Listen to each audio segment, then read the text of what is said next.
Oh, from New York, New York, you are listening to Extra Time, presented by AT&T 5G. I am Andrew Wiebe with my partners in soccer, David Goss, Matt Doyle, Sky Sports' own Kalen Carr. This might be the most anticipated Extra Time of 2022, nay, forever. What a weekend. We tried. I tried to have, you have your inverted pyramid or whatever the heck that is in journalism. I'm forgetting already. It's been more than 10 years since I got out of J school. How do you choose?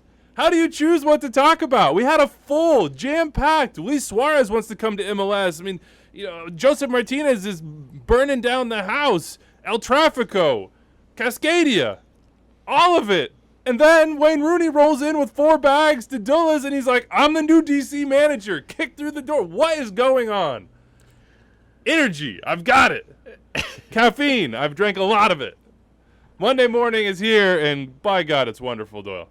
It is. It's absolutely wonderful. And, I wrote my column yesterday and went through it game by game, and I realized that, the most normal game of the weekend was El Trafico, which was a typically great and engaging and well-played and passionate El Trafico, 3-2 LAFC.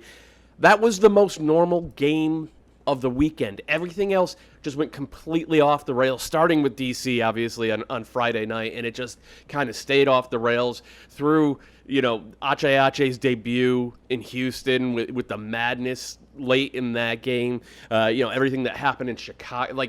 It was just one after another. So we have a bit.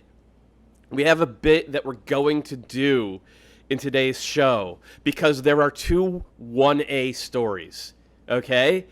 1A, as of this time yesterday, was very obviously, as Wiebe said, Josef Martinez burning down the house. By midnight, 1A was also Wayne Rooney coming in and being named the next manager of DC United, as per Pablo Maurer of The Athletic, has since been confirmed by everybody. In a normal show, in a normal month, these are the lead stories. 100 and we just had 2 of them dumped into our laps on the same day.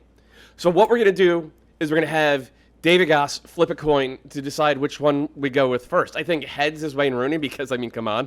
And tails. Look at him. He literally looks like Wayne Rooney. Tails is Josef Martinez and Atlanta United. Which is Oklahoma, which is fitting as a connection for the...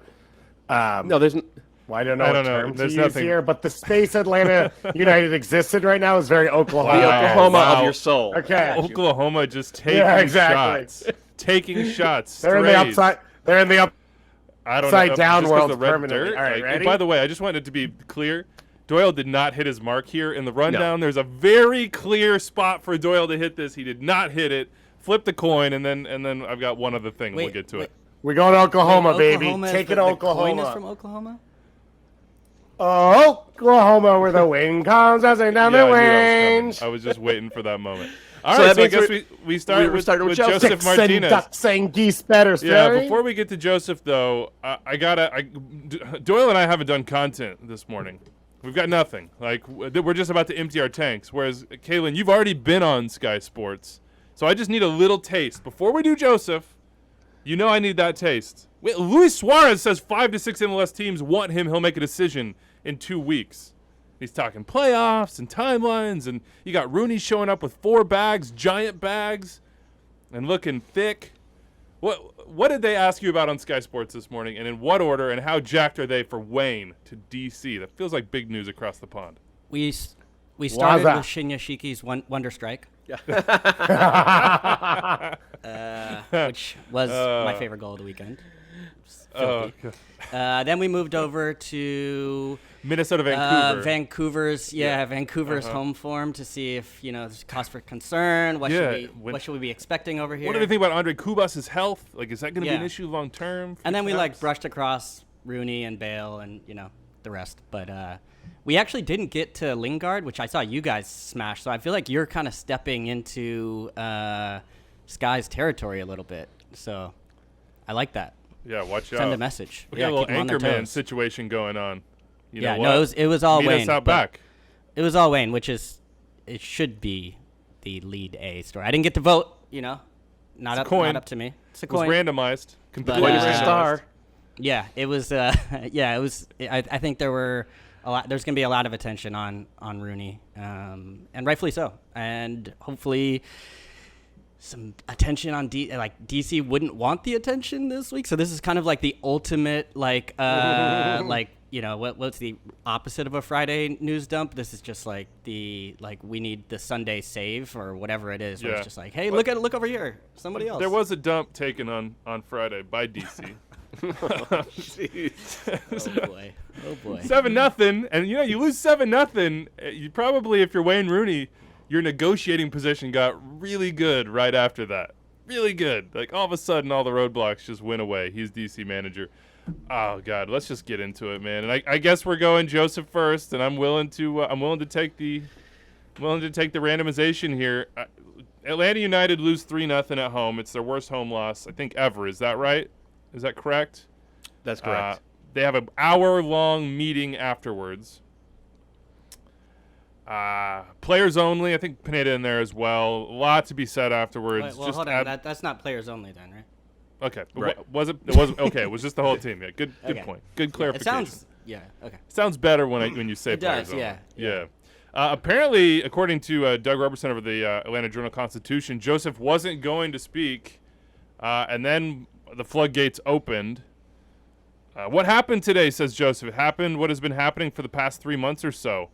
You analyze it from the outside journalist. What we know from the inside will stay inside. Well, I guess that didn't exactly stay that way. Whatever opinion you have, you can have it. Since 2017, the guys have changed a lot. We have a lot of injured players. Austin came here. They played. They deserved to win. It's not a surprise that we lost again. And then he went in on the front office. And there's so many quotes here, Doyle, that I can't even find it. He apologized to the fans.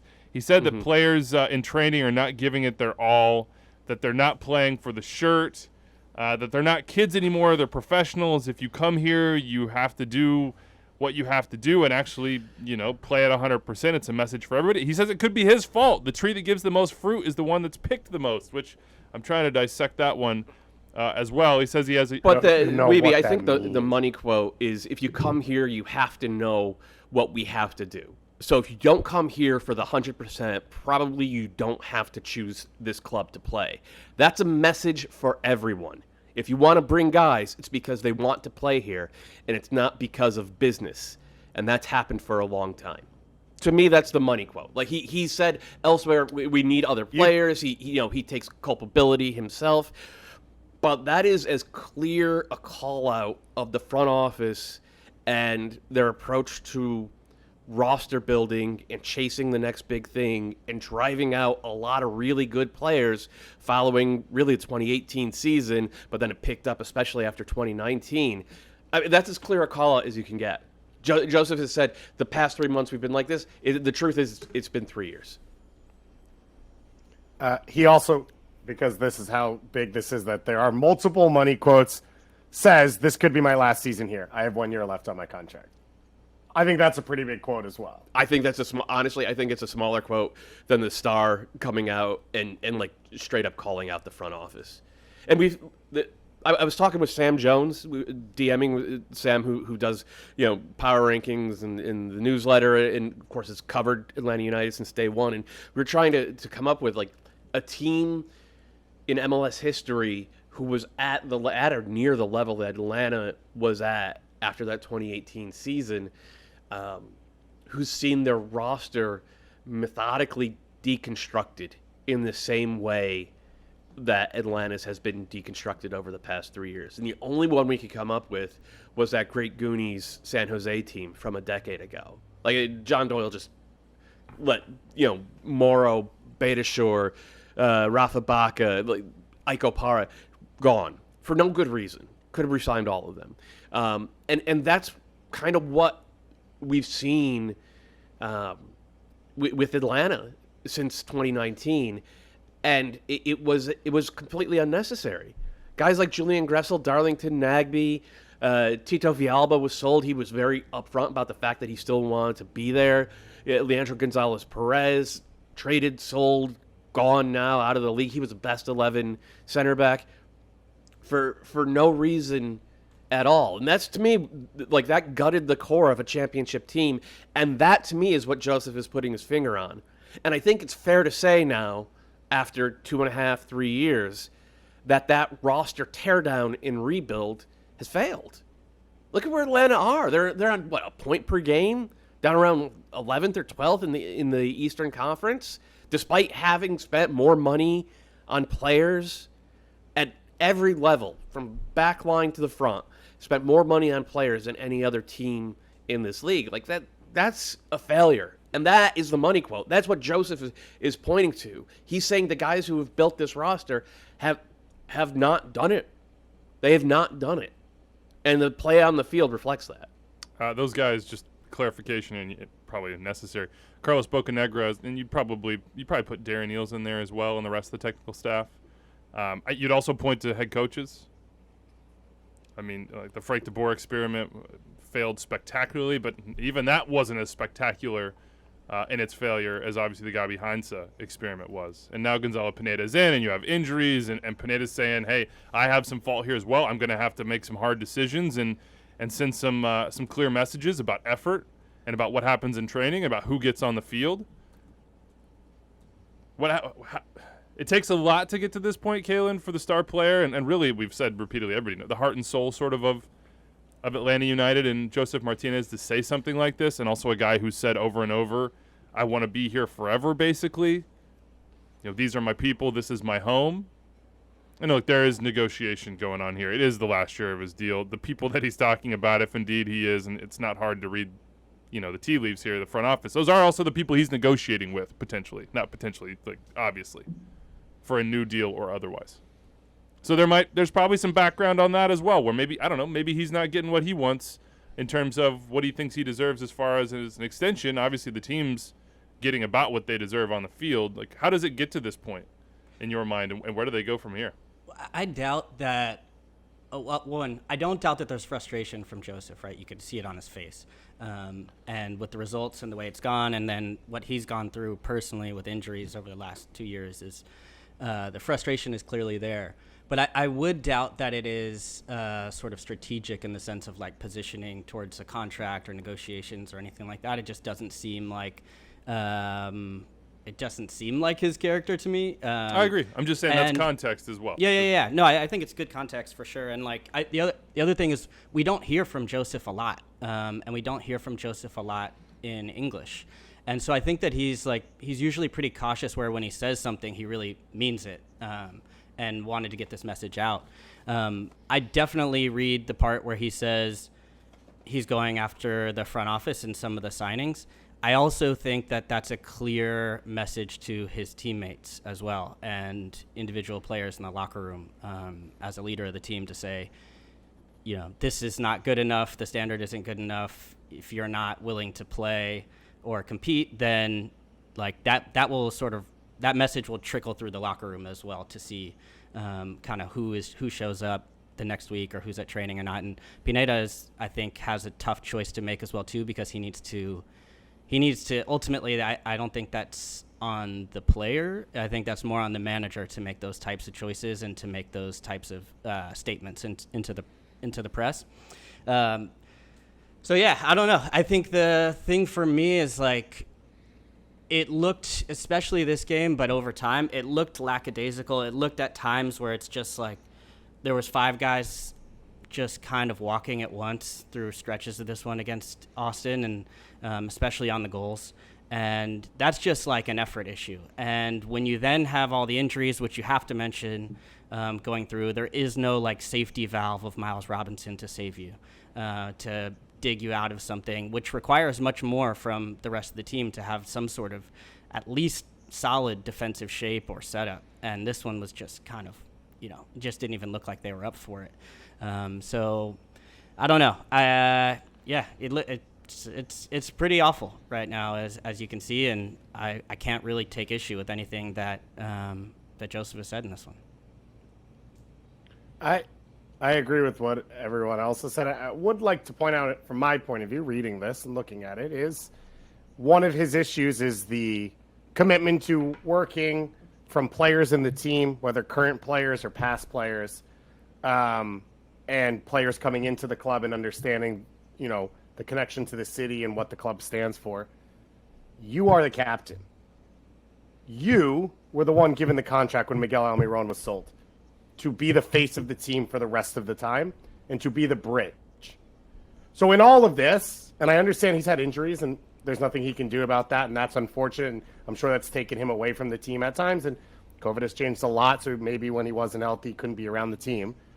I just don't think it can be missed in all of this that Josef Martinez is saying there are players in the Atlanta United locker room who don't understand what it means to play for Atlanta United, and he is the captain of the team. He is the all-time leading goal scorer, and he is the face You're of the right, franchise. but if you think back to that 2019 team, right, that season was going down the drain. That season was going into the toilet. And the last time, Josef scored, I think, 17 goals in 17 games. Yeah, it was nuts. It was like he scored something like 18 out of 19 games. He scored at least one goal, and they won Campione's Cup, and which it's not MLS Cup, but that was a good game. Like, he was Don't awesome. ever slander Campione's Cup. Right. He was absolutely awesome. So he's been there before, and he's led this team before. But in the past, that wasn't just him. Nagby was still there. LGP was still there. Brad Guzan, and it's bad luck that Guzan got injured. But going into this year, the only players left from that era were Josef and Brad Guzan. And I don't Josef was not good this weekend. And if you look at the third goal, he's not moving at all, man. And so it does partially fall on him. But I think when the front office purposely hollows out the roster, cuts out the heart of a championship team, and uniformly none of the replacements are up to it in terms of either quality or leadership. Josef has missed essentially 2 years from injury. I have a tough time putting this at Josef's feet. I really do. He could definitely play better, but I'm not talking about on the field, right? All of what he's talking about is focus and energy and culture. Right, and I'm saying that right? the front office destroyed the culture, man. Understood, but part of it was also Michael Parkhurst and Jeff Lorenowitz and the guys like that. They were not brought in for the long term, and neither was Miguel Almiron, right? Part of the build was the young guys will become the core, and part of that gamble was on Josef Martinez to be they didn't the just leader. sell Miguel Almiron. They didn't have Parkey and Lorenowitz retire. They also traded Julian Gressel and downgraded that spot. They apparently played certain games with Darlington Nagby regarding his contract. It was contract for both of those guys, right? They didn't want to pay Gressel, and they didn't want to pay Nagby. And the replacements who've come in have not been as good. It's same thing with LGP. Alan Franco is a borderline starter in MLS. LGP, when he was in Atlanta, was best 11. They have constantly gone chasing the next big thing or the next young star, and each one of those moves has proved to be a downgrade on the field. But it's also what Joseph's saying is it's destroyed the locker room, and having one guy from that old team who is the heart, but he's missed 2 years to injury. I can't I get what you're saying, David. It seems unfair to put it on Josef. I agree. And now the thing I would add to that, too, is that I agree with you, Doyle, that pre-injury, he was able to paper over a lot of those cracks. Yeah. He was able to kind of keep this team competitive just through his sheer will and physicality and ability to kind of push things. But over time, that kind of falls apart, right? And then there's more changes, and there's more changes. There's new players come in, and they don't really fit. And I just, as a former striker, I would say the best teams I've played on do not generally take their leadership. I think there's a reason when you look at the captain's armband that it generally doesn't go to the top goal scorer. It's pretty rare, I would say, across the world, because strikers are not necessarily the most, I don't know. Measure your words. It's well, let's put it this way. Captains need to be thinking about the team, right? And as a striker, you're allowed to be a lot more individualist. And that's why a striker is able to, that you want him to be that way and not thinking about others or getting other people involved. And, I think the best teams I've played on have always had either center midfielders or center backs generally as somebody to give that personality to a team, and that's where this team has been hurt. And the one thing I will say as far as some of the people that they were depending on to kind of step into those roles, Ozzy was a big one, I think, as somebody that you could see in a match where things maybe weren't going your way, to kind of help change the tune of that. And then Miles Robinson, Brad Guzan, like that's the spine, that's the character of a team. And that part was gutted. So I agree that a lot of the pieces they brought in haven't, even Gutman, I think, is a guy that's like got some fight and energy to him. And I think the young kid's done a good job out there, he had a rough one in this one, making a mistake. But that happens with young players. But you're not supposed to be leaning on them in the same way that they've had to in this case. So I think the injuries have also played a part in some of the pieces that they were depending on bringing some personality and some character to the team. And that was just kind of gutted on top of all this. I go even more than the players, because we know like hit rate on players is so variable. Like what culture are they coming into? How do they adapt to a new country?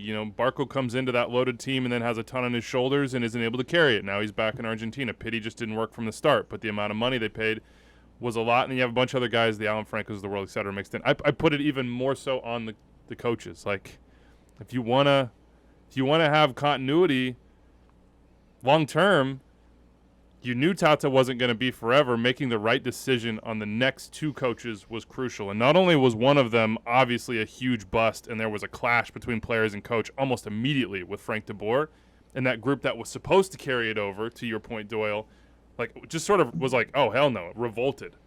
Yeah. Like that's where you got to read the room and understand like the oil and water side of like what's not going to mix right. Like you completely changed sort of the core and the approach that the club had and that the players expected. And Frank de Boer's a big name, but it just didn't work. And then to go and double down on that, I guess, Heinze was supposed to bridge that gap and bring it back more to the culture they had before. But, we don't have to re-litigate what happened with Heinze and the amount of time that lasted. So when both those things happen, plus the player side, here you are. Plus the injuries, I mean, that's, Joseph said we can't just put it on the injuries. I think you made a good point, Kaylin. The core guys that are supposed to set the culture, the Ozzies, the Guzans, maybe Robinson to a lesser degree as a vocal guy, but as an on-the-field presence, gone. Man, this is where they're at.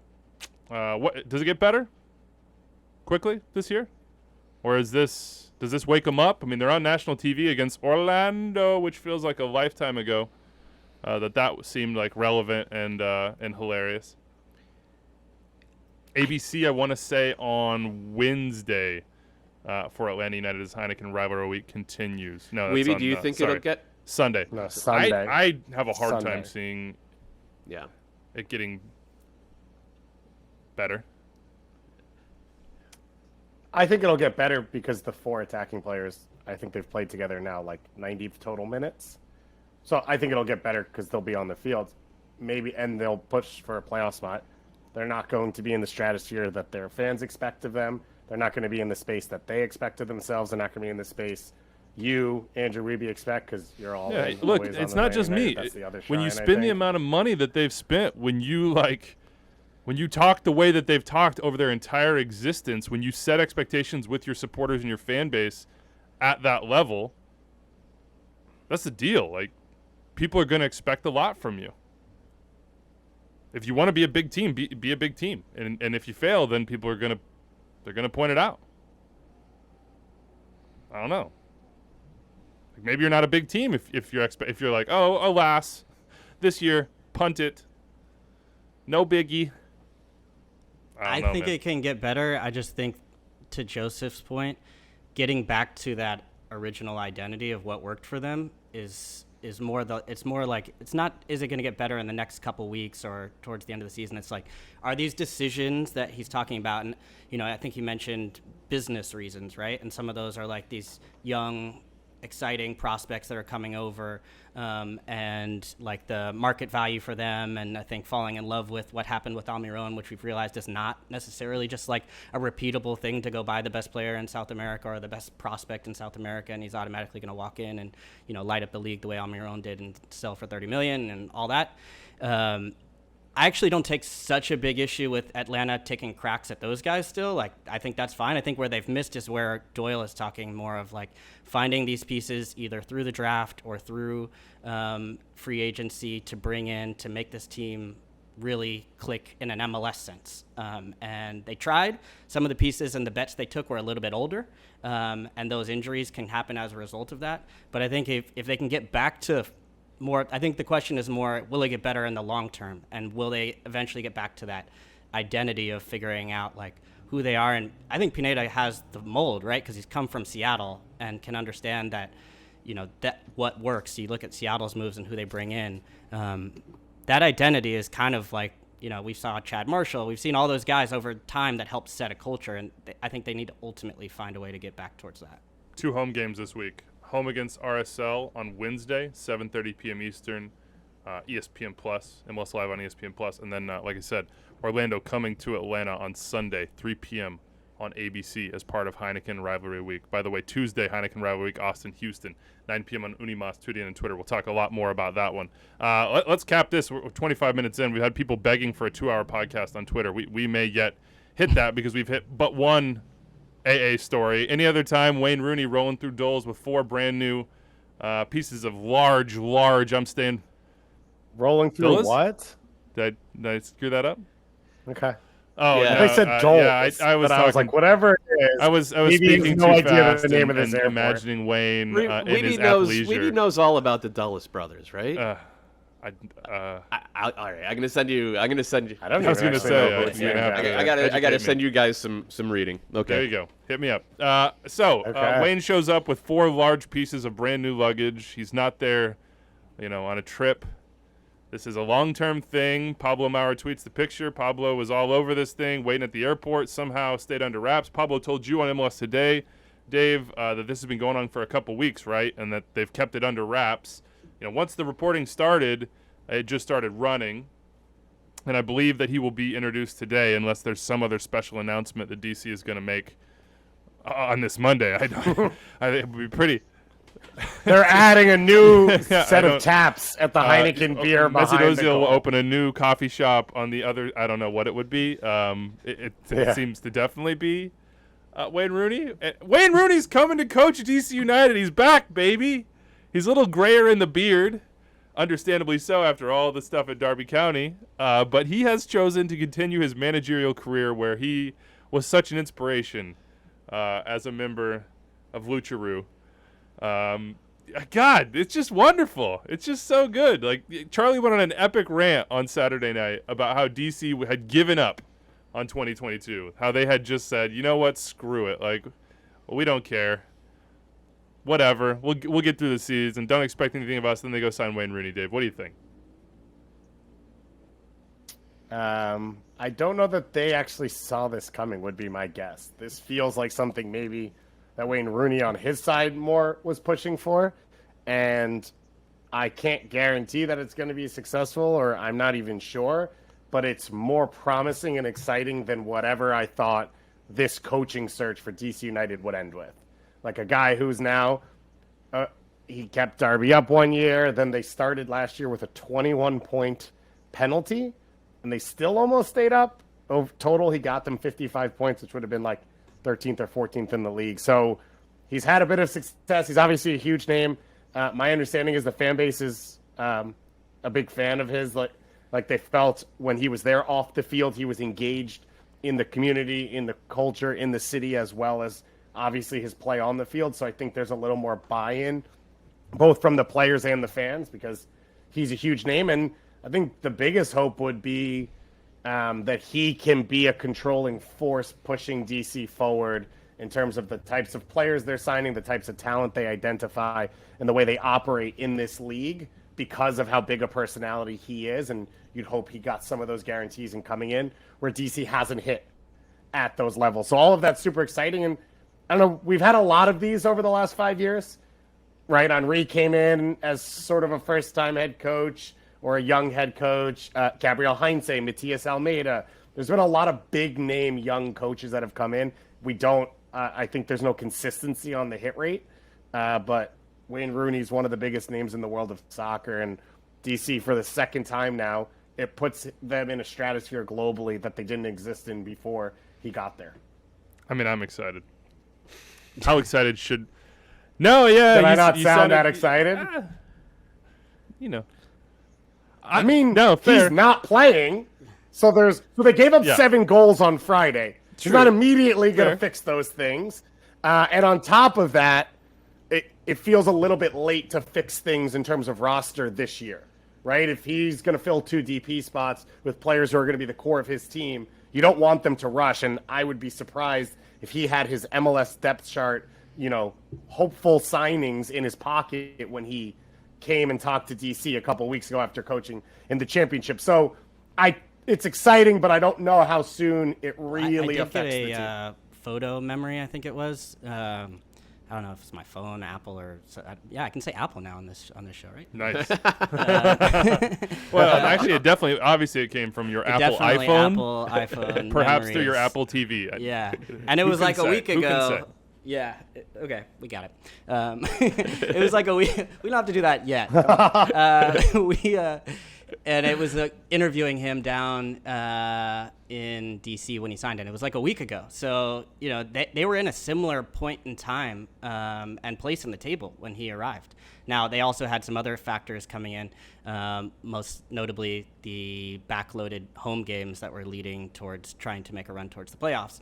They don't have that in this case. And also, I'd say the vibes couldn't be worse, right? The vibes could not be worse with 7-0 coming in. So that is doesn't bode well. But the one thing I will say that I think works in this favor as well, too, is we've seen sometimes the adjustments that foreign managers have to make as far as understanding the roster rules, and there'll be some learning curve from the sort of managerial side of this. But as far as understanding the club environment, the American player, the academy setup, all that, like he's going to have, or even what it's like, what's our version of it? Going to Houston on a hot 100+ day of just like the Stoke on Tuesday, whatever one. That he will understand a lot of that, where we've seen managers walk into situations and kind of kick themselves in the face.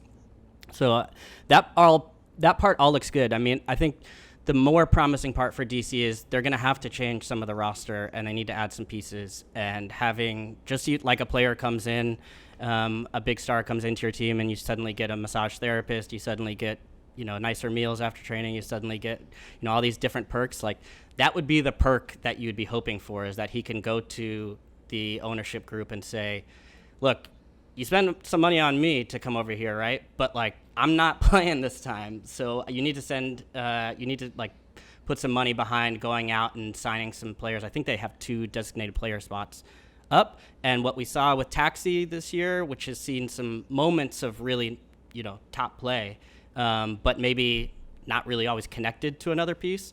That reminds me a little bit of Lucho in the past, where Lucho Acosta had some really nice moments, but really didn't have that piece to connect with until Wayne Rooney showed up. So that would be the sort of hopeful pieces, that they can add somebody that can fit in to the existing group, because the current group just doesn't have enough to really do what they want to do. And I think the other thing I would just add to this real quick, because it's turning into a rant, is just like I think international managers, and I mentioned this on Sky, are recognizing more and more that this is a place where they can develop.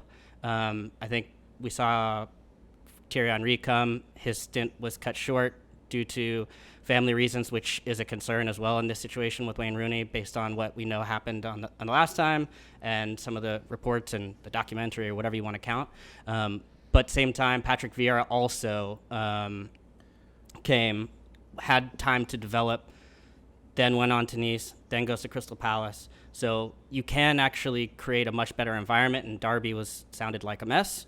And so DC doesn't look all the best as far as a lot of the things. If you were to sort of pick, I wouldn't compare it to NYCFC when Patrick Vieira came in. But the expectations might be right in line with developing as a manager. Yeah, and you have some time he has as long as you would think he's going to have some time, and maybe as long as he wants to. If you look at DC's hiring, I don't know. Actually, as of late, they've sort of get again? Yeah, but yeah, I think. Can Colleen do a decade in DC? Well, let's Let's wait and find out. The point I go to that you made there, Kaylin, I think is on the ambition side of the club, and what Wayne represented when he came as a player. And in that moment, there was sort of an ambition of, okay, here's the stadium, here's Wayne, here's a new training facility, here's Loudoun United. Well, all that's been accomplished. You mentioned the open DP spots, the spin, the squad. Wayne gets in. The thing that I don't want to happen, and to be clear, I am 1,000% on the Wayne Rooney as a manager at DC. Develop, do whatever the hell you want. This is going to be awesome, way better than it was before Train is. I don't want them to look at Wayne and be like, all right, well, we're spending whatever it is, 1.5 mil or et cetera on a coach. So that gives us time. A DP coach? Like Matias Almeida? No. Yeah. Right. No. You have to give Wayne resources. You have to improve the squad. You have to dream of being the team that you once were many, many, many moons ago in this league. Go for it a little bit. And I thought the Taxi Fountas thing had a little bit of that, had a flavor of that. Maybe not in the profile, but in the side of damn, we need help. All right, we're going to spend the extra money to get this dude here now. We're going to tell him to push. We're going to give the extra 300 for whatever it is, 1,000, and we're going to get him here now. They've got to they got to put the foot on the gas still and go try to be something bigger than just hey, Wayne Rooney coaches DC United. Right. Hey, that's our calling card. But that and it will be. What was the learning though after the last time, right? Because when Wayne Rooney left, that's what I'm saying. What was the lasting legacy of that, right? How did that fit into Wayne Rooney coming exactly. back? That's the lasting legacy, right? Exactly. Yeah. And that's what I'm saying. Don't let Wayne Rooney be the crutch. Don't go back to it. Yeah. On the field, Doyle, walk us through what Wayne has in front of him and what we might expect, what you would want to see him do. I think the best part about this from an immediate standpoint is he has very recent, very real experience coaching a team whose season seemed doomed from the off in Derby County. Because of that 21-point deduction. Your experience with doom makes you eminently qualified to be the DC United manager right now. I mean, they're coming off a record-setting loss, 7-0. It's the worst game in DC United history. So taking a team where everything seems lost, and he got them to go out and play. The entire it was really impressive what he did last year because they did not quit on that season when I think most people really expected them to, right up to the end until the last couple of weeks when they ran out of gas. It looked like they might actually stay up, which would have been just an incredible accomplishment. So I think that's one, just getting that mentality into the DC players because after a 7-0 loss, after what we've seen from them, basically throughout this system, because they weren't playing for Hernan Losada. They clearly hated him. And then they had very much substitute teacher syndrome with Chad Ashton. And they were not play despite the 5-3 win in Orlando last week, that was very much a blip. The mentality was just completely gone. And I think Wayne Rooney has experience making sure that doesn't happen to his club, no matter how bad things look. So that's number one. Number two is they played decent soccer. And it was a championship, which is not the home of decent soccer, right? That's a lot of long ball, kick and run, and win your 50-50s. And of course, there was some of that. But there was actually Derby County could ball a little bit. And I think that given who Wayne Rooney was as a player, he was super technical, brilliant tactically, which is why he could play all over that attack. I hope that's what he's going to ask for from this DC United team. I don't expect him to make a playoff push, but what I hope to see over the course of the season is for them to start playing harder and to start playing smarter and get that foundation down so that when the winter transfer window comes, they can add some crucial pieces in some crucial spots and look more like a team that can maybe push into the playoffs, maybe even get a home game in 2023. That's what the rest of the season is about to me. Can I ask a question on the tactical side? And could I do? Sorry. They've basically been saying, go ahead. Oh, I think we're about to say the same thing, so I'll allow you to go, Andrew. Are you going to say that basically they're saying they're going to be a pressing team? Dave Casper and Lucy Rushton said Hernan Losada has nothing to do with it. This is the DNA of our club. Exactly. I don't know. So, Doyle, do you have any indication that Wayne Rooney fits that, or is it Wayne Rooney was available, so we got Wayne Rooney? Yeah, I don't. I don't think that Derby County were a particularly high pressing team last year in England. And bear in mind, it's a lot easier to be a pressing team in England where you're not playing games in 95-degree heat or more. Pressing is hard in MLS because of the weather differences, because of the travel. DC's tried to press this year. It's been a disaster. I would expect them to they could say what they want in the press, but I would expect them to back off a little bit and try to be a little more pragmatic about absorbing attack. And then they have a bunch of guys who are really good on the break and being maybe more of a counterattacking team. And we've seen LAFC counterattacked all game against the Galaxy. Being a counterattacking team does not mean long balls into alleys and that's it. You could be a really tactical team, really good on the ball, but still also primarily be a counterattacking team. And I would expect that to be the direction DC goes in for the rest of this year. Agree. When they were talking about the kind of where I was going to go with this, David, they talked about the press, but they also talked a lot about being very direct and north-south. I would expect them then to kind of be like, oh, okay, well, the press when appropriate, but more accurately, we're going to be a more direct team under Wayne Rooney. We're going to try to get to goal quickly, basically. I don't know, man. We'll see. It's going to be absolutely fascinating. What they do in this transfer window. You got to track back at least. Wayne Rooney did it. Yeah. That's true. It's hard to say. It's hard to be like, oh, sorry, I couldn't make it back for that one. So. It was also convenient for news that they broke the transfer record for allocation money for their trade for Lucho Acosta, right? Weeby's not all in. I thought it was going to be 97 Lucharu jokes before we even I was thinking more of I was thinking more of getting dapped up in on the field in Cincy. Just wanted to see that moment. But Pablo Maurer did say on MLS today that he texted Lucho Acosta last night and said in Spanish, "When are you coming back?" And Lucho jokingly said, "When they call me." So nice. There you go. Love that Wayne's look, I want you to hear this from me, Lucho. I don't want you can't hear this in the press. It's just got to come straight from my mouth. I'm back, baby. I'm back in the nation's capital. Okay, 7-0. Quickly hit that one, I guess. Embarrassing is what Chad Ashton called it, and that much is clear. Julian Carranza, hat trick. Michael Ura brace. This is what the Union needed. It's more goals than they'd scored in 2 months. They did it in one game against DC United. Absolutely explosion here, which got us thinking back to our Golden Boot draft. It's all blacked out. I don't know who sits where. Anders, are these? Tell us in the chat. Are these in order of standings right now, or are these? No. Okay. So we'll go through the teams. Weeby, the fighting Weebies, the fighting terrible. 59 goals though, 22 assists. That's the tiebreaker. You had Damir Kreilach. That's rough. Damir Kreilach, tough one. Really tough one. And Gonzalo Higuain. Whoa. Yeah, remember I made that was a high upside bet. That was I got Sebastian Drusi. I got an MVP candidate here. I got Tyus Magno. And you got Jesus Ferreira. All right. Romel Kyoto's rolling for me. Daniel Shalhoub, Johnny Russell back into the season. We did a lot of rounds of this. I did not realize these teams it's going to happen. We did 10 rounds. We almost did more than that. So I feel good. 59 goals, 22 assists, some bad ones. Damir Kreilach's coming back for me at some point. Gonzalo Higuain I've completely given up on, and Gustavo Bo. Let's go, buddy. Let's go. Dave, you are 39 goals. 39 goals. Josef Martinez, what do you think now about everything you said in that first segment? 5 goals, baby. And this is when he's not even been trying. Now he's inspired himself in the press conference, and he's already got 5 goals. I love it. High upside team. I like the idea of us going full second half of the season. That's when we attack. Luis Amarillo, DP center forward for Minnesota United. Yes, thank you. Good thing you picked the one that survived the purge. Yeah. But I have to say the back-to-back here of Giassi, Ayo, Mason Toye, Jordan Morris to a certain degree, Patrick Klamala.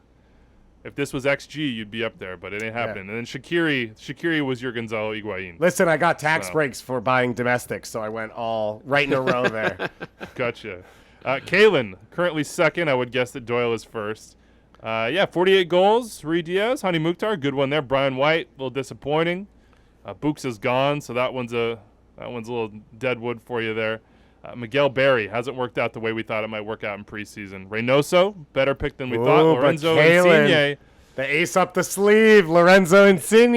If he can get rid of the tightness, which now apparently Mark-Anthony Kaye has a case of in Toronto, you could be onto something here. Any thoughts on your squad so far? Any hope for the future? I I feel okay. Yeah, Insigne's got the highest upside in the back half. Mukhtar's consistent 10 goals. Very pleased with that performance. Rui Diaz, only 5 goals so far this year. CCL, I was a pessimist when I made that pick, but I was always thinking towards the back half for Rui Diaz, so I'm banking on him to have a big second half. Okay, so far, no, my lead is gone. 67 goals for the Fighting Taquitos. Wow. Carlos Vela, he's about to get hot. That's looking pretty good. Re-signed Tati. TBD says his fate will be decided this week, but he's said that thing before. Chicho Arango, probably going to score goals no matter where he is. I still Julian feel Carranza, the hat good. trick. Tati's Dude. gone. Chicho Arango getting traded. Carlos Vela's losing touches to Gareth Bale. Casper Shabilk on this team. Doyle's a mess. It was a first-half team. This is a first-half team. Jeremy Abobasi, a great first half, 10 goals. Ura, he got high upside on the back end. He bet heavy on the Union. Lewis Morgan? Lewis Morgan, that was inspired. Casper Shabilko, that's his, worst pick. Second worst pick's got to be Michael Estrada. That's not going to do it for you. So Doyle in the lead. David talked me into that Michael Estrada pick. I had him coming in for workouts. I was doing a ton of media saying we love him at number 1. We'd love to draft him first. And then I bencheroed you. Boom. Okay, Are we so thinking Doyle. of doing a new, can we draft these new players that come in, or we're stuck with what we got? Yeah, what's Should the we- allocation order? I think it would be reverse of the current standings. That's only fair. So It's going to be anyway. a 4-hour show. Taxi Yes, I Fontes, did. come on down. Now David's in second. Okay, all right. Well, somebody might want to take Luis Suarez. Yeah? So ESPN article out there. Luis says he has 5 or 6 offers from MLS clubs, and he'll make his decision in 2 weeks. So quotes here, interesting. The thing is that some possibilities are for January. I have to analyze everything. The market in MLS is very complex. Some clubs want you, but they don't have the slots, so it'd have to be for January. Other clubs want you now, but I have to evaluate if they have a chance to qualify for the playoffs. Reason being, World Cup. He's not closing the door on anyone, though. He says he's listening to all the offers. But if some MLS teams don't qualify for the playoffs, if they end their East season in the first week of October, that's not useful for me. I would stop for a month ahead of the World Cup, which would not be good for me. What 5 or 6 possible destinations? Chime in. What's a possible destination? Well, where could he go? LAFC, open But DP wait, spot. he's telling you the teams that are bidding on him are not in the playoff race, or not in the playoffs There's right 5 now. to 6. There's 5 to 6. But he's making it so my guess would be Inter Miami. My guess, because we have heard for how long that Nico Lodero wants to play with his buddy, that the Seattle Sounders, who are not a playoff team, is one of the ones in this Yeah, conversation. but they're going to sign Danny Alves. That's done and it's done. Signatures. And then drawing. now you've got a guy named Wayne Rooney who coaches a team that's not in the playoffs that could potentially use a DP spot. So my guess would be DC United is one of these as well. Do the Chicago Fire have a DP spot? I don't believe they do. That's a bummer for the Chicago Fire. But Yeah. but think about the production you're that getting could from be- Gaston Jimenez versus Luis Suarez. It just makes sense. Yeah, That's so true. I don't read these quotes as him saying that these teams are all below the playoff line, David. Yeah, it's a mix. There's a mix here. There's a decision to be made. Oh, you think he's going on power rankings? You think Luis Suarez is a big power rankings guy? No, I don't think what he said.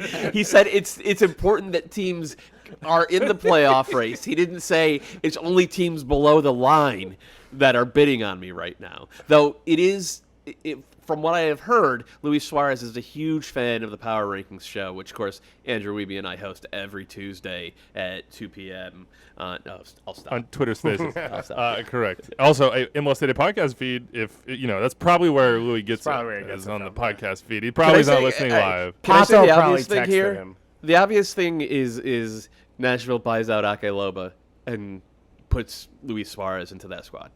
Like, that is of teams above the playoff line, of teams that could very easily open a slot. Like, that seems like the one to me. Luis Suarez in Nashville? Yeah, dude. That's a sick MLS fever dream right there. Oh, man. Let's go. How about New York City? If they move Tati, Yeah, that's a good point. I know Dave's gonna be like, yeah, but Eber. If they move Tati, And they have like 97 attackers. yeah, Tyus Magno's the perfect complementary piece. Like, you just get like a year or two of Luis Suarez, on that small field eating people alive. Ball bouncing around everywhere. You think who's going to know where it ends up more than Lee? It's going to be him. I say New York City could be a good one. The January comment does feel like Inter Miami would be one of those. Maybe the Galaxy or one of the right. Those are teams that have full DP spots that could open it up. That are sort of on the line. Yeah. Who knows? I mean, the Rapids, if they don't bring back Giassi. Well, They got DP spots aplenty. They could use the Mark-Anthony Kaye I love the idea money. that Luis Suarez has like a deep knowledge of MLS roster rules. For sure. Figuring it all out. Suarez is having GMs come in and he's like, but you don't have any super draft picks this year, so how are you going to upgrade the roster? He's like writing it on the wall in his apartment. Yeah. Just to be what's the TAM situation? Yeah. Because I don't want to come in and have it be sort of a bare cupboard behind me. We go to max TAM. And as far as your DPs, are you using one as a TAMable player so we can get the U22s in? Because I got some guys in Uruguay, some young bucks that we could bring in. Do we think there's any chance that the New York Red Bulls would bring him in as the center forward they don't have? Does he? That would be awesome. I guess he sort of played some crazy, like, Atletico Madrid. I mean, he's one of the best pressing forwards of all Correct. time. It would be an Sick. incredible fit, but it says everything that we know. Like, it says everything there's to say about the Red Bulls that we're talking about it like it's there's like zero possibility of it. Like, it's more likely he ends up at RSL. You know, it's more likely like if he went to Red Bulls 2 and scored a bunch of goals, I feel like they could maybe. If you prove yourself there. They could mold him into a hungry young wolf. He could Show be the next. Show us you can do it in Montclair. He could be the next Serge Goma. What about I'm just gonna throw it out there because I think we're gonna hit it in a second. What about Austin? I guess they don't have an open DP spot, right? It's Driussi, but it's Cecilio. We haven't seen Cecilio in 2 months. If you could move off Cecilio, you just got a winger.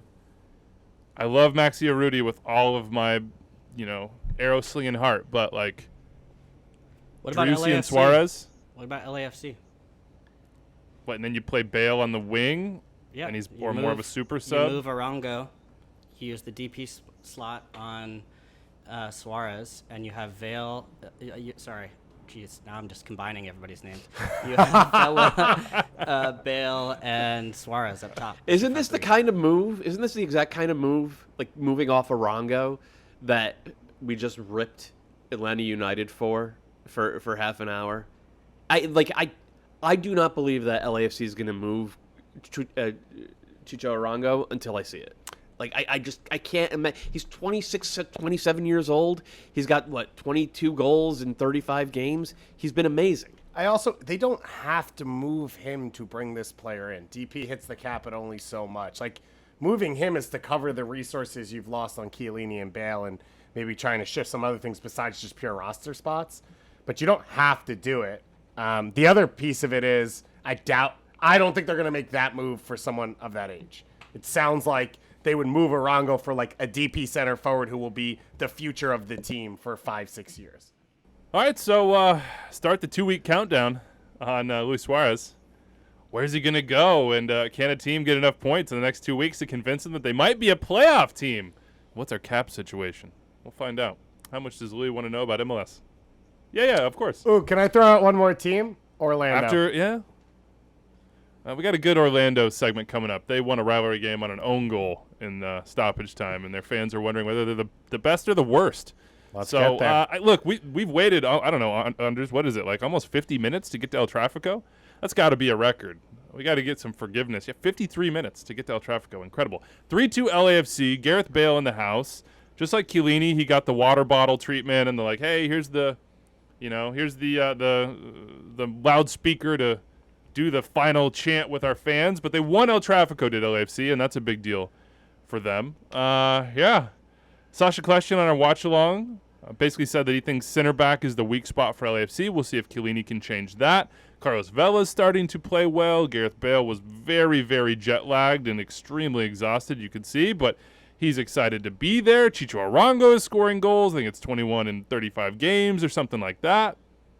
Doyle, El Trafico, this far down in the rundown. It's history made, but it was an awesome game on Friday night. It's like everything at this point, it's just sort of what we expect from this rivalry. Like goals, drama, big stars, just sort of engaging throughout in every way. I just want to point out that the biggest star on the field was Jose Cifuentes, the 22, 23-year-old Ecuadorian international.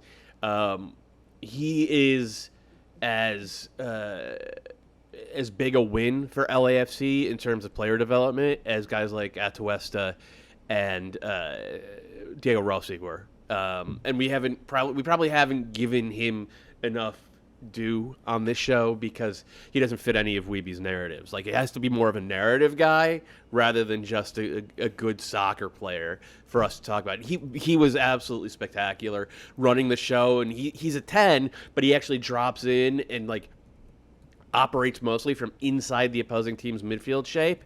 And when he does that, his range of passing and his awareness is so good that like it could be anything from starting one of those long sort of patented LAFC passing sequences or just sparking the counterattack, which I was saying, an hour ago on this show. LAFC have done a lot more of that. So he was really, really good. And what happened in this game was the Galaxy coming out and playing a 4-4-2 sort of gave Cifuentes the room that you don't want to give him to actually control the game in the first half hour. And what this points to is the issue that Greg Vanney is trying to solve. And it's an issue that's created by the Galaxy's inability to sign effective wingers. If they play a 4-4-2, they don't have enough numbers in central midfield to control the game. And Greg Vanney, since day one as a coach in MLS, has wanted his teams to control the game. But if they play with wingers, if they play a 4-2-3-1 or a 4-3-3, they don't score. Those guys don't score. They're not. The Galaxy are not scoring goals unless Chicharito and Joveljic are out there together up top. And Vanney hasn't been able to thread that needle. And against good teams like LAFC, you're going to lose control of the game. You're going to end up seeing them get out on the break. And Jonathan Bond is going to pick the ball out of his net 3 times. So it was a really good performance from LAFC. It pointed directly at these tactical issues that the Galaxy are trying desperately to solve. And these are issues that are created because Kevin Cabral, Samuel Grandsir, who to his credit did have a goal, and Douglas Costa have not been starting caliber MLS players this year. I will say that I think the obvious solution for the Galaxy is to go to a 3-5-2 because you get those numbers in central midfield, and you do get Joveljic and Chicharito together up top. And I've actually seen them play a little 3-5-2 this year, but Vanney, for whatever reason, has resisted going towards that as the first choice formation for this group. Might have been midfield depth. But it seems like that's what I was Brugman gonna say. changes that, right? I mean, if they're going to I don't know. D-mid, then David, I don't know, because if your central midfield is Brugman, Raveloson, and Marky Delgado, you don't really have any playmakers out there, and like. Yeah, he's really good at making those sort of delayed runs, but that doesn't make him a playmaker. And then, like, okay, so if you're going to go with a 3-5-2 with those guys, and you have Raheem Edwards on the left and Julian Araujo on the right, pushed up higher, like, okay, you could play. I think you could play some pretty effective soccer, but you're going to end up looking a lot more like Nashville than like 2017 Toronto FC. And I don't think Greg Vanney wants to play like that. He doesn't want to see his team bending in a million crosses. He wants to use the ball. If it's Brugman, if it's a D-mid, Raveloson, and Mark Delgado, you're not going to be a team that uses the ball a ton to break down the opposition. We do have some Heineken Rivalry Week coming midweek for the Galaxy. Wednesday, LA hosting San Jose, 10 p.m. Eastern, FS1. Earlier on that night, Minnesota Sporting Kansas City, nicest rivalry in MLS, 8 p.m. on ESPN. Any final thoughts on El Trafico, Kalen? Let me just add, I thought Doyle's column broke down the LAFC and their style of play this year and how some of the changes are actually moving more towards counterattacking. A little bit of a drop in the percentage points was really good, as usual, in Doyle's column. Plug. I actually think when I think of LAFC and how this change is happening, as you look towards the playoffs, which is ultimately why you make moves like this, to be able to be good on the counter, to be able to be good on set pieces, which they were in this one as well, and then to have great goalkeeping, that gives me a lot more. You add Bale to the mix, then you stand him over a set piece. That seems dangerous. You add Chiellini potentially to the mix. You, of course, have to guess how that's all going to fit and maybe disrupt other things. But that looks more promising as you look towards being able to have a little bit of a different shift of pace that we've seen the Atlanta Uniteds in the past or other teams in the past be able to throw a little bit of a different wrinkle when you look towards knockouts and the playoffs. By the way, LAFC going to Nashville on Sunday. MLS Live on ESPN Plus, I should say the future home of Luis Suarez, Nashville. So big game there. Nashville losers to Charlotte. All right, we're an hour in, and we had an absolute insane Texas derby that we absolutely must get to at this point. Ache makes his debut. Dallas looks like they're going to win it, both before Jesus Ferreira scored and then obviously after. But Teenage Adibi was having none of that. Ache was incredibly influential in this game, and BBVA was just hopping, like in a way that. Here's the thing: when I hear BBVA and before that Robertson in its sort of like throws, I know what that sounds like. I can hear the trumpets. It's like a specific sound in Houston that other stadiums don't have. And watching that game, hearing that sound, seeing the stands full, was invigorating. Was like, God, like we know it should be like this, and it just has not been like that. And we have a mail here that I want to read real quick from Gus A. Dali Dynamo. He says, as a longtime Dynamo fan, I felt I needed to express my thoughts on tonight's match versus FC Frisco. Sorry, I mean FC Dallas. I mean, he's firing this thing off night of. That's how jacked up he was.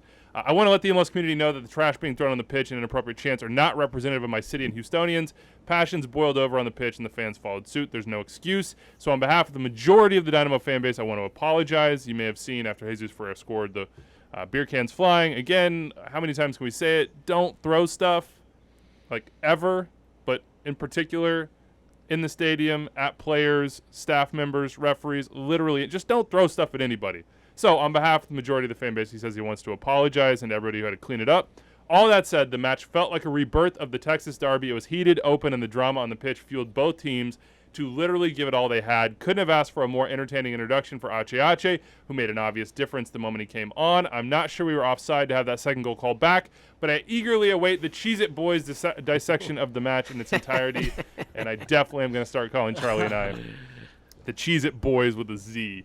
You can watch instant replay for that one. I think it sucks for Houston that it was called back, but I think you would have to argue that Fafa Picault in an offside position affected the play as he moved toward the ball and the FC Dallas's goalkeeper ability to make a decision as to whether to dive or how to react. I don't love it. I wanted the goal to stand, but I think if you look through the laws, sort of that side of me says, okay, I understand why that was the call made, and certainly I don't think you could reverse it on video review for any clear and obvious error. So, Austin, Houston on Tuesday, 9 p.m. Eastern at Q2, Unimas Turien Twitter, English audio.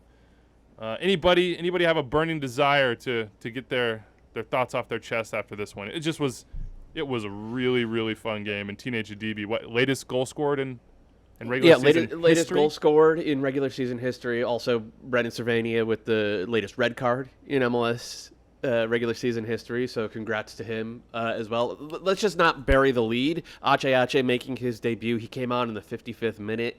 As you said, Weeby, he was super influential. And the way he was influential is like the really predictable way that anybody who's watched Ache over the past 12 years would have said he was going to be influential. He got the ball deep, and he was able to hit those cutting, sort of across the hips passes, like these disguised passes, into zone 14.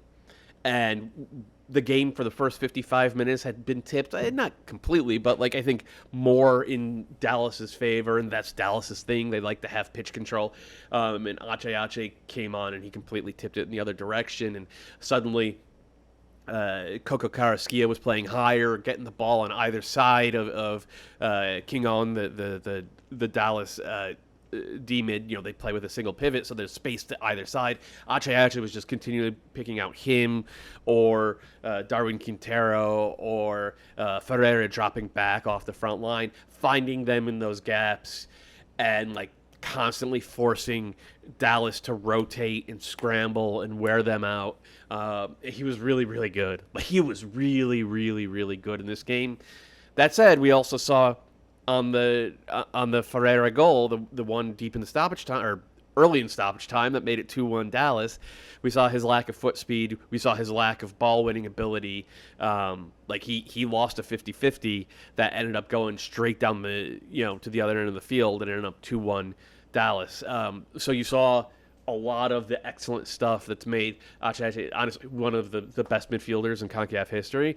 But you also saw why there probably has to be some concern that the midfield balance is going to be a little bit weird with him and Coco out there at the same time, unless they keep Matias Vera still on the field as a bodyguard, ball winner, destroyer, can snuff out fires in behind. Which they've already built towards. So when you look at this game, Memo Rodriguez starts in the midfield 3, and then he comes out for Ache.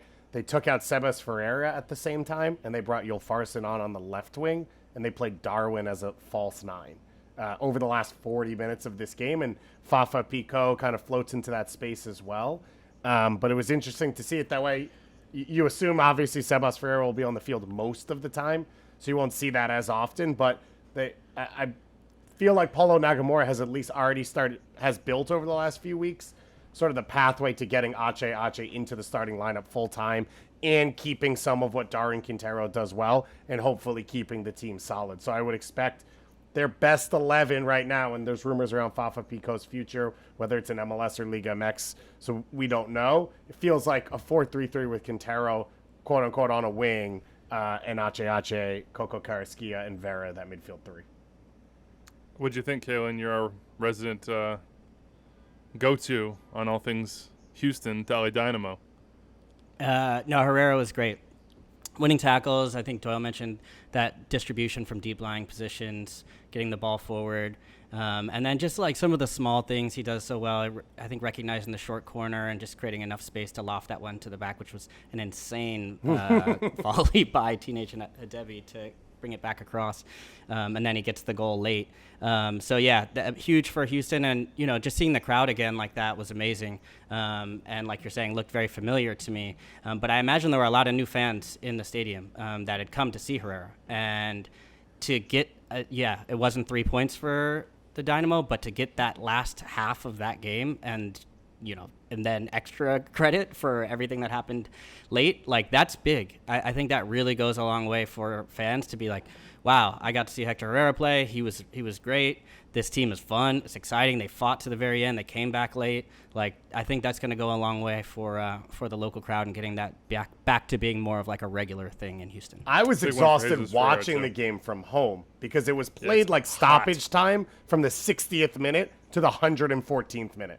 It was off the rails. We're just going to throw stuff forward, game wide open for such a long time. And the crowd reflected that of the energy the moment he stepped on the field was this team's pushing for a winner, but it started in the 55th minute. Jesus Ferreira, the goal, he scored his first open play goal since May, I believe. Really, really good finish from him back across the goal from where it came. That was a great finish. He should have had the other one to ice the game, though. Yeah. Wasn't able to put that away. And not to take a jab at Dallas, but they have had trouble closing out matches that they've been in the lead. They saw this against Austin, in Austin not too long ago, and then now again with Houston. Minnesota as well, I think, at home. I think it dates even back towards last year a little bit. So that's something to watch if you're FC Dallas dropping points when they have the lead. So I don't think it's hard to understand, but obviously anti cans or anything being thrown on the pitch, but I am pro there being a feeling of true rivalry between fans and players in this Texas derby because we've lacked some fire for some time, and I thought Jesus Ferreira's reaction to scoring the goal that he thought was going to be the winner, that injects rivalry. That gets obviously fans frustrated, but that's the sort of thing that you love to see on Heineken Rivalry Week. Drama, a little bit of little bit of shoving success in another team's face. I liked it. I liked it from Jesus, but they didn't hold on. Austin, Houston on Tuesday night. That's a huge one. Austin second in the Supporters Shield, second in the West. Houston coming to town. We'll see if Ache has enough in the tank to be a starter in that match. He certainly will play a role, you would think, but Austin is obviously rolling right now. Let's hit them real quick. We kind of skipped over them in our Atlanta United discussion, but it feels like they're for real. Sasha said something on our watch long, basically, and we all know it. We've followed this league for a long time now. About time you hit this time of the year, where you are in the standings is a pretty accurate reflection of how good you are. Now, Austin has just beaten the living crap out of the Eastern Conference. 6 wins, 1 draw against the East. That's home against Cincy and Miami, at DC. Orlando's the 1 draw at home. At Montreal win, at Charlotte win, at Atlanta win. They're killing it on the road, 7-3-1. They're actually 5-4-3 against the West. Their wins in the West are Minnesota, Vancouver at home, and at Houston, at LAFC, at Colorado. We talked a little bit, joked about Luis Suarez, Doyle, but give us a midseason evaluation of this Austin team and their quote-unquote for real level. We have Chris in Austin asking us if we should revisit the quote for real conversation or not. I think there's room to have a longer discussion on Austin than what we're going to be able to give him on this show. But to me, what they've done is take everything that they were trying to institute last year and stuck with the plan and been, 10% better at the vast majority of it, on top of having a full season of Driussi. And then on top of that, developing Danny Pereira into a really good young D-mid. That's 1. 2 is because of Pereira's development, they were able to push Alex Ring a little bit higher. And he's playing as an 8, and Ring's never been the most tactically disciplined guy, so he runs all over a lot. But that actually works if you have him playing as an 8 next to a guy who's going to sit and protect, which is what Pereira's become. And then on top of that, they really rebuilt a lot of their backline. Gabrielson's been I think very good for them this year. John Gallagher at left back has been an upgrade over Kolmanic.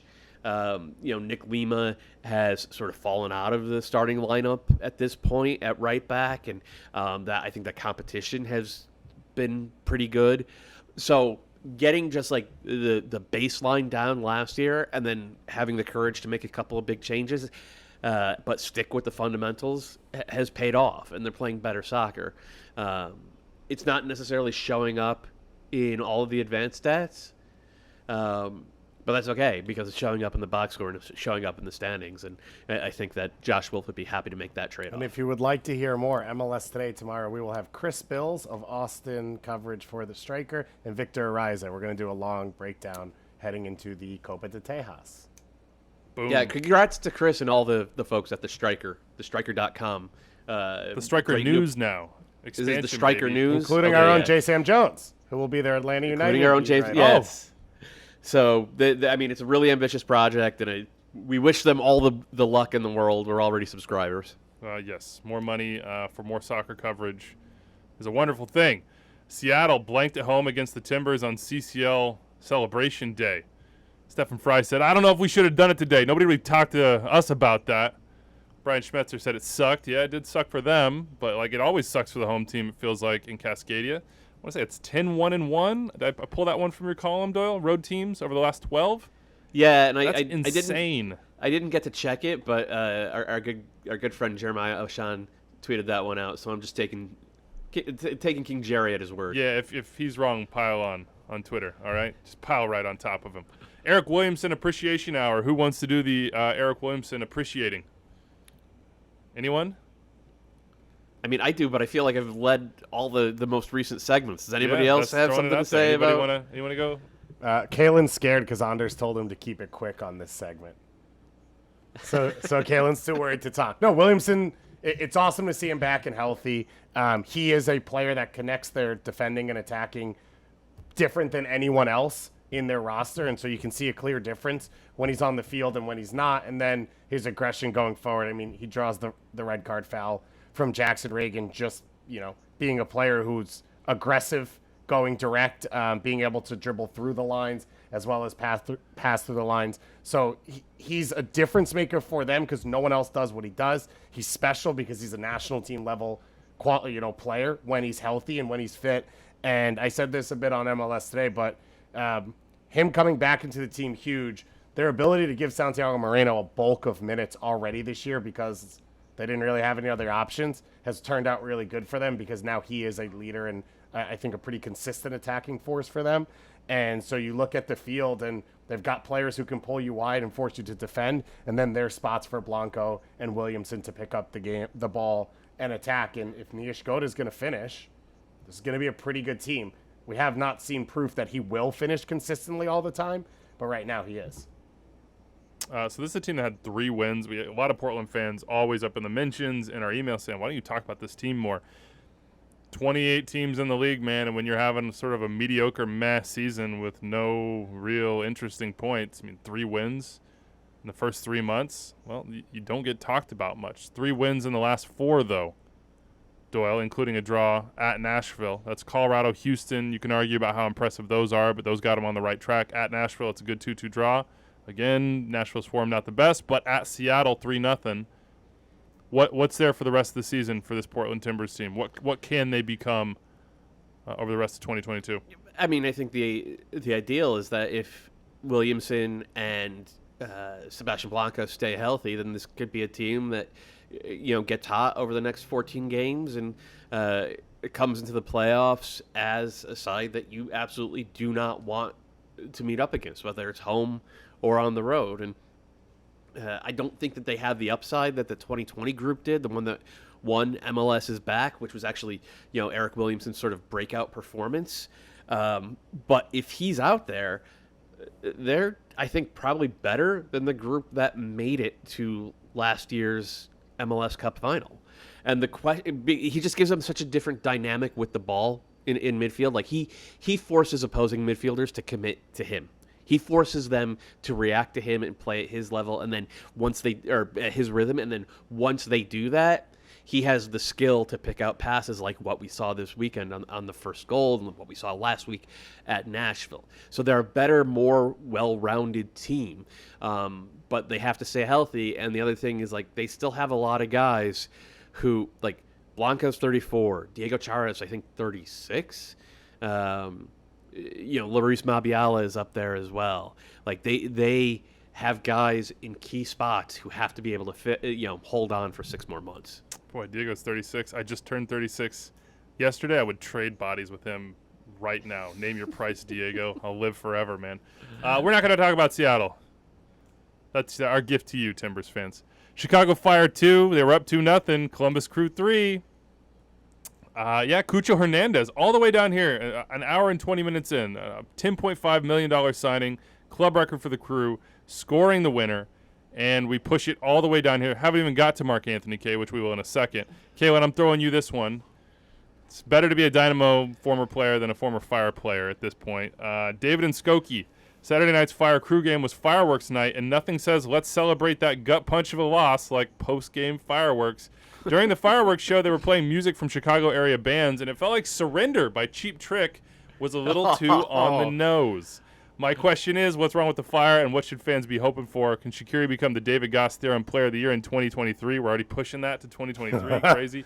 I expected that the upcoming World Cup might inspire more energy and effort from him, but his foot has been been the place where Fire attacks go to die. Also, Shaqiri went off in the 80th with an injury. P.S. He says, we were sitting behind the visiting benches. This is just too good. I know I'm not breaking any news here, but Caleb Porter is a real horse's patoot. P-A-T-O-O-T. I just had to read the horse's patoot part because David and Skokie's a legend and obviously not a Caleb Porter fan, but a very polite guy. Cucho Hernandez, the winner, and Chicago Fire. Can it get any worse? Ezra Hendrickson said, we didn't fight back. We laid down. You guys are bearing the lead here. This is the Derek Etienne game. I mean, he was a killer in this one. I think he came on around the same time as Cucho, maybe at the same time. Yeah, same time, I think.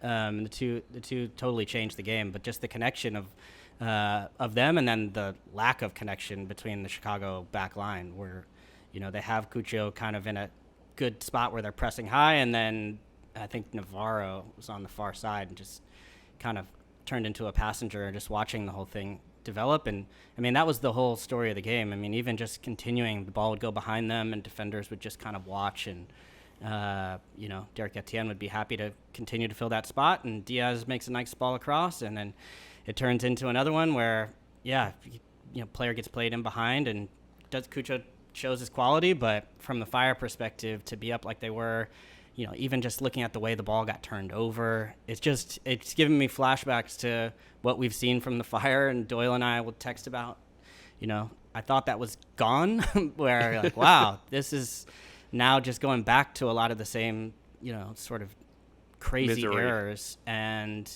bonehead plays that are hurting this team. So I understand the frustration from the fan base. I sort of feel a part of it. So it's a tough one. And I think, this as far as rivalry weeks go, like, this one isn't going to get all the headlines in the modern era, but this was one that had a lot of juice, at least back when I was playing there. So I know for the longtime Fire fans to lose at home to Columbus is going to be a tough one to take.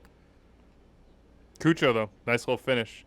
Maybe Gago Sanino wants to do a bit better on that one. Left the back post pretty It's a open, Premier League but finish for Gaga Slonina. Just a learning Yeah, man. experience. Yeah, he might see those in the future. We got to keep going. Mark-Anthony Kaye, blockbuster. That happened after we recorded, Dave. Toronto get Mark-Anthony Kaye. Imagine that.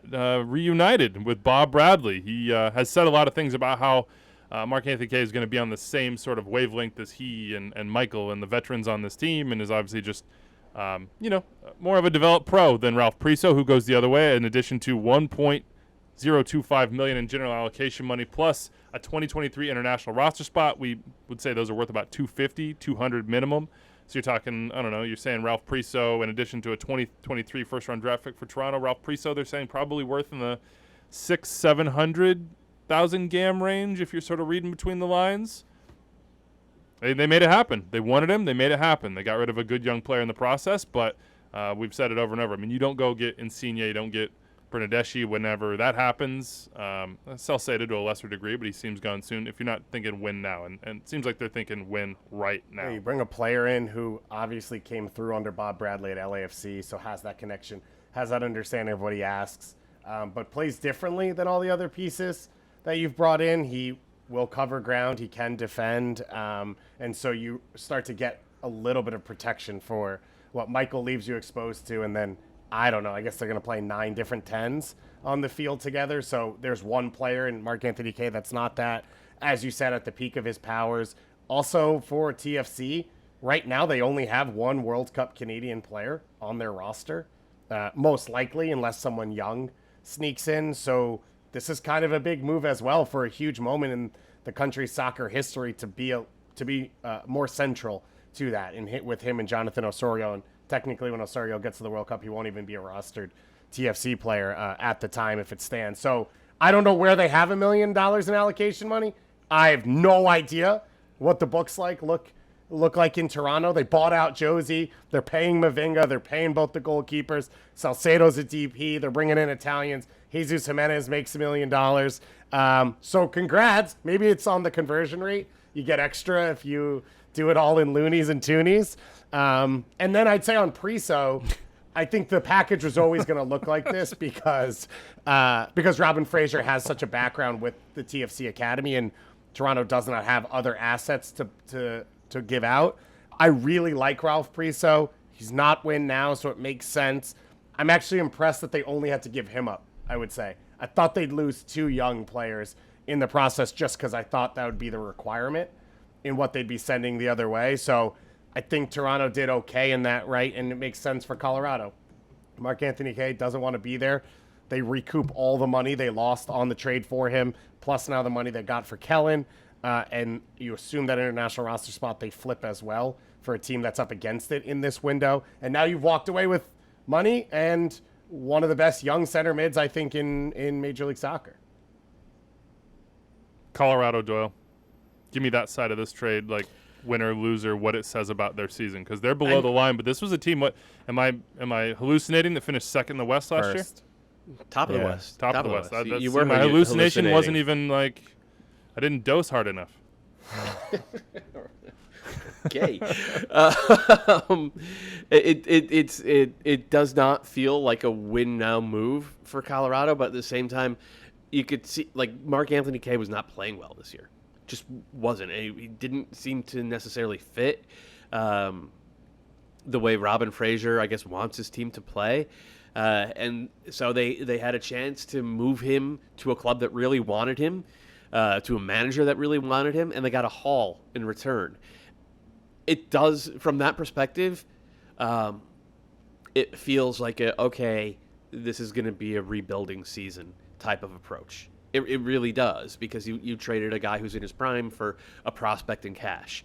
But at the same time, I thought they played really well this weekend. I thought they played their best game in like a month or maybe even longer.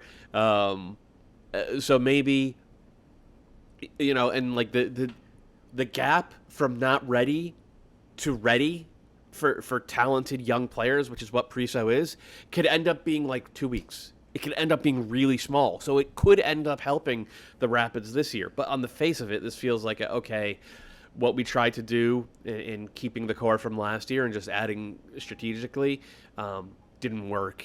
And we need to rethink going into 2023. That's what it feels. Did Giassi sign a Like this contract trade? yet? I don't think so. Yeah, interesting. No, I think that's still a TBD. Yeah. I like this trade because it puts a young player in a position to have a bigger role and more minutes with a team that will invest in his development. That's what the Rapids want to be. And Priso wasn't going to get that time probably in Toronto, obviously, because they have different ambitions. And then Mark-Anthony Kaye, as you said, Dave, goes to a place where he wants to be, where he can play this big outsized role, where he can be, what he wasn't when he left, which is a big-time star in his home market. Good opportunities for all the players involved, assets flying around. Would love to see MLS teams be more willing to make trades like this. And you see another guy that left Colorado this year, by the way, Andre Shinashiki, taking advantage of that opportunity too. More players in good situations for them. It'll benefit every team in this league. Andre says we have to quit. I say we'll do rapid fire real quick and get the hell out of here. RSL won a trophy this weekend. You mentioned that great performance by Colorado. They won the XG. They did not win the overall. Had to come back against RSL. But Rocky Mountain Cup winners are RSL. There was a question from a Rapids fan in Salt Lake City, which interesting spot for them to be. Please give some time to the Rocky Mountain Cup and your thoughts on if away goals should be a tiebreaker in awarding the cup, because this was a draw, and within the draw, RSL was able to celebrate afterwards. Any thoughts on tiebreakers in the Rocky Mountain Cup, or none? I have zero thoughts on that. Yeah, well, Zero RSL's thoughts dominated for years on and away years and goals years. being tiebreakers in the Rocky Mountain I'm Cup. fine with Believe it. it or not, Weeby, coming off of that weekend, I have not thought about that. I'm fine with it, but I wouldn't be fine with it for Cascadia Cup because it shouldn't be with all three. But because it's one-on-one, I accept it. Would like to see one of those actually get it done. How about the tough one for Damian Lowe this weekend? Own goal, latest own goal in MLS history, 1-0 win for Orlando. Gamba Knife says this is stolen from an Orlando Lions Den poll. Orlando best team, worst best team, or best worst team? Sort of their season in a nutshell. Best worst team. No, worst I think best they're the team. They're the worst- worst best team. I think they're the worst best Yeah. team. Which is to say they're like smack in the middle. They could be literally anything, but right now they're on sort of probably going to be more on the worst side. How about Nashville getting dropped by Sir Minty? You're stoked about this, aren't you? I love Sir Minty. I just didn't. How did I not know about Held Sir the Minty, whole who looks show like on just so you could I get know. here, didn't you? who looks like a Mario 64 villain? Charlotte's playing better ball under Christian Latanzio, and what they did in this one was take advantage of those wide overloads by hitting long diagonals. Led to each of their first two goals. They were able to get behind the Nashville wingbacks and pull those center backs out, which is exactly how you want to attack a back three or a back five, depending on how you want to look at it. I think they're playing really good ball. That's one. But two is like Nashville might be in some trouble. They're just barely above the line. Yes, they have more home games left than anybody, but they've won 2 out of 7 home games. And even last year, they weren't winning a ton of their home games. They were mostly drawing them, I believe. I don't know. I don't know what has changed other than, maybe it's a little stale. Maybe it's after 2 years of sort of proving almost everybody wrong about how far the team could go, how well they could play, they don't have that chip on their shoulder, and so they're. It's a cliche, but they don't seem to be as hard to play against as they were each of the past 2 years. And when you're not that hard to play against, but you don't have much magic besides Hani Mukhtar in the attack, you got to outscore teams. That's not a great combination. I agree with you, Doyle. The one thing I wonder for them is they've been saying for 3 weeks Godoy's on the verge of being back. How much it changes getting him back in the team. I think we've seen the limitations to Anunga replacing him. Again, you don't want to rely on a guy of that age to give you a ton of minutes, but that's the reality they're at. And Godoy's been out now for 2 months of real time and 6 weeks of MLS action or whatever, and they clearly missed him in this one. Will they do anything in the transfer window? Ronan wants to know. Nashville bravely defying expectations by signing no one. Is his very. Suarez.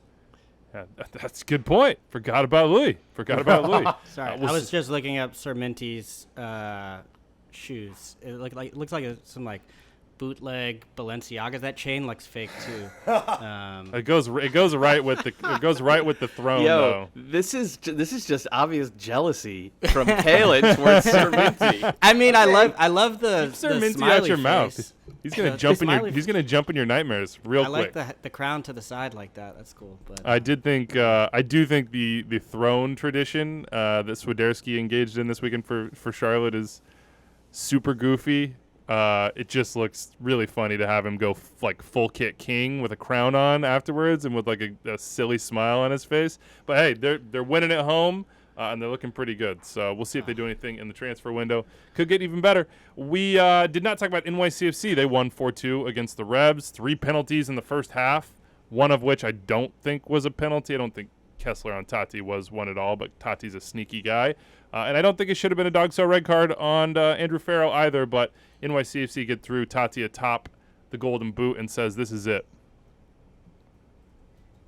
Says, I'm out of here this week. The decision will be made. Do we believe him? I think you can only. I think he's handled it as well as any player could, and credit to Tati, right, for he's a Golden Boot leader. Even with this, sounds like Dyla talked him back in the offseason for a CCL run. It's NYCFC. Forget the number. You're in danger now of having a guy who's unhappy in your locker room, who's a leader to a lot of young players who are probably thinking they're going to be in the same situation pretty soon on. So I think from a club ethos point of view, he has to move in this window.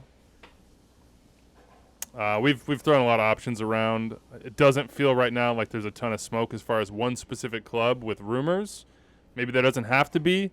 Maybe City Football Group can pull a Jack Harrison and pay the money to then loan him out to then sell him down the line once he has success or otherwise in the Premier League or the Championship or wherever it might be. Serie A, La Liga, Bundesliga, I don't know. We'll see what happens, but he's saying this is it. This is I've done everything I can. I would like to go. And you're right, Dave. There's a lot of other players watching that situation within his own team in a very And if you're way. right about their need to replace him, Josie Altidore might be available. So there, everything works out. No one even has to walk to call anyone. You can do it all in person. Michele Giannone said there was some issues with Josie warming up, the not warming up, and back and forth with assistant coaches in that match. So that hasn't gone as anybody planned, I wouldn't say. We'll see if it gets better. Adrian Heath is undefeated and rolling since his new contract was announced. Mr. Brightside reminds us of that, a 3-1 win against Vancouver. So big win for them. Roger Espinosa's chipping people. Gotta love to see it. Maybe the goal of his career, won the ball with his butt and then made his way to score a goal and beat Montreal. There's still some issues for them, I think, as well, and the Red Bulls in Cincinnati. I don't know. We're too far into this to have deep thoughts. Kalen says keep going. Dave says I should stop in the chat, and I think it's time to stop. Crazy weekend in MLS. Heineken Rival Week rolls on Tuesday, Wednesday, Saturday, Sunday. We have a watch along on Wednesday on Twitch and YouTube Live. We'll be back on Thursday to preview the weekend. Hit us up on Twitter or via the email. Until then, adios.